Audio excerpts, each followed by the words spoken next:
To say, moving when your hands aren't even on the controller sucked, especially since getting cover and moving around is the biggest part of these. It absolutely destroyed my mental.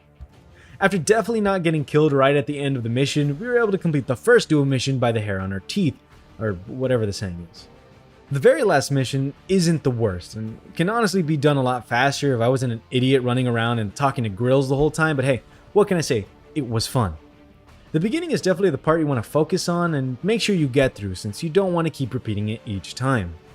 Once we got past that place, which was only a handful of times, it was really just running all the way to Nate's diner, getting up to the roof, and finally entering the chopper for the last mission of Modern Warfare 2. Overall, this game was great. It was challenging, brought a lot of fun and great memories, and even let me create some new ones, so finally completing the special ops after 20 years of living is a bit of a bucket list crosser. So with that, let's move on to Modern Warfare 3.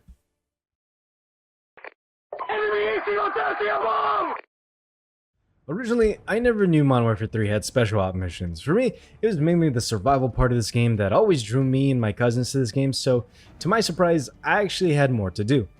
Nonetheless, it was still a good thing since just doing Modern Warfare 2 would have been a bit boring or short, so I'm quite happy I can pair that game up with this one. For Modern Warfare 3, I'll be honest, it has probably the easiest missions when comparing it to Modern Warfare 2, and I did get past almost all of them quite easily, but there's one thing they did excel on: fun. The first starting mission is of course the training course, which I also passed with flying colors after a good amount of tries and paraded on my way out. Instantly in the second mission, we're thrown onto a plane filled with enemies and a shitty pilot that has more turbulence than fucking Ice Spice at a concert.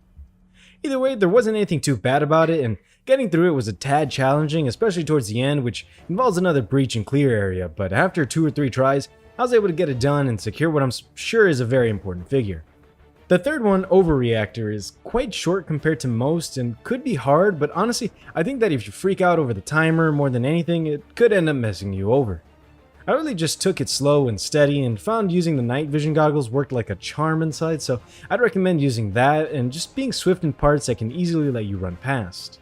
Again, using my expert knowledge on everything Call of Duty and seeing a speedrunner do these missions in the corner of my eye, traversing through the fourth mission wasn't so dreading as I thought it would be. The start is really just making sure you take down this helicopter, which will tear your ass apart if you let it, but everything else is just killing and moving forward, rinse and repeat.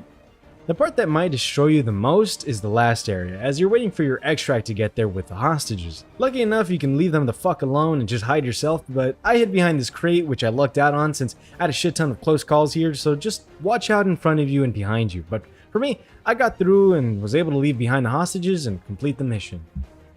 Toxic Paradise is a good example of a fun mission, walking around in a juggernaut